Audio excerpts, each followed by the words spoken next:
एक ट्रेन अपने निर्धारित समय से काफी देरी से चल रही थी। कारण था सर्दियों के मौसम में धुंध का अधिक होना। ऊपर से रात का वक्त ट्रेन में मौजूद आरती के नाना जी, जो कि उस ट्रेन के लोको पायलट थे, कि उन्हें एक बार फिर ट्रेन को रोकने का सिग्नल मिला। दरअसल आने वाले स्टेशन पर एक ट्रेन सिग्नल न मिलने के कारण पहले से ही खड़ी थी। कुछ देर बाद आरती के नाना जी को वहां से चलने का सिग्नल मिला।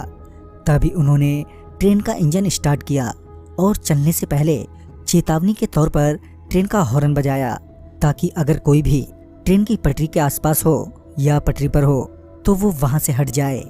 3 बार हॉर्न देने के बाद वो आगे बस चलने ही वाले थे कि उनकी नज़र सामने पटरियों पर गई, जहां उन्होंने देखा कि पटरियों पर कोई लेटा हुआ है।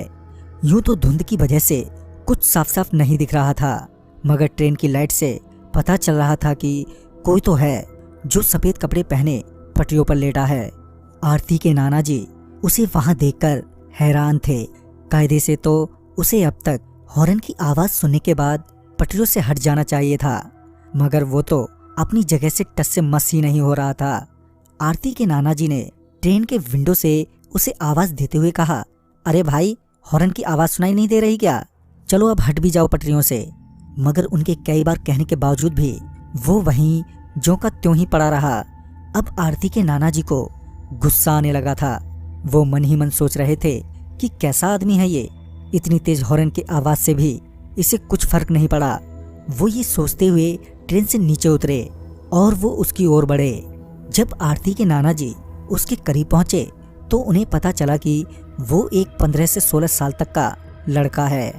आरती के नाना जी ने फिर से उस लड़के से कहा, तुम्हें मेरी ही ट्रेन मिली है मरने के लिए? ये बोलते हुए आरती के नाना जी आगे बढ़ ही रहे थे कि वो लड़का एकदम से खड़ा हो गया। उस लड़के को खड़ा होता देख आरती के नाना जी भी एकदम से रुक गए। आरती के नाना जी अभी उस पर चिल्ला ही रहे थे कि वो लड़का अजीब सी चाल में उनकी ओर बढ़ने लगा। पहले तो वो लड़का अपनी मुंडी झुकाए हुए आरती के नाना जी की ओर बढ़ रहा था।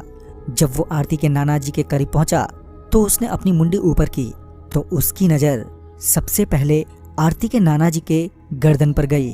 वो लड़का आरती के नाना जी की गर्दन की ओर घूर ही रहा था कि तभी ट्रेन में मौजूद आरती के नाना जी के सहकर्मियों की चिल्लाने की आवाज़ उन्हें सुनाई दी। जब उन्होंने पीछे मुड़कर देखा तो पाया कि उनके साथी उन्हें ट्रेन में तुरंत ही वापस आने के लिए कह रहे हैं।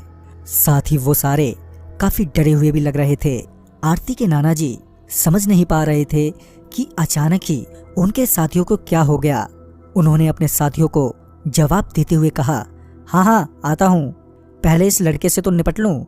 यह कहकर वो वापस सामने की ओर मुड़े तो वो लड़का उनसे काफ़ी दूर खड़ा था और उन्हें घूर रहा था।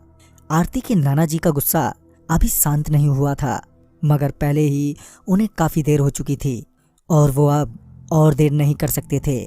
लिहाजन वो वापस ट्रेन के इंजन में पहुंचे, जहां उनके साथियों ने उनसे कहा कि तुम अभी अभी मरने से बचे हो।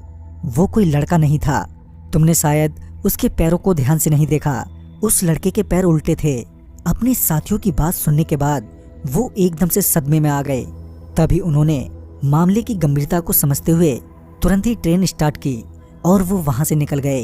मगर रास्ते भर उनके मन में एक ही ख्याल आ रहा था कि वो तो मुझे कुछ भी कर सकता था। तभी उन्हें ध्यान आया कि वो लड़का उनकी गर्दन की तरफ देख रहा था। फिर जब उन्होंने अपनी गर्दन पर हाथ फेरा तो उन्होंने पाया कि उन्होंने अपने गले में बजरंगबली का एक लॉकेट पहना हुआ है। तभी उन्हें एहसास हुआ कि शायद उनकी जान बजरंगबली की वजह से बच गई। तो दोस्तों, इस कहानी में बस इतना ही।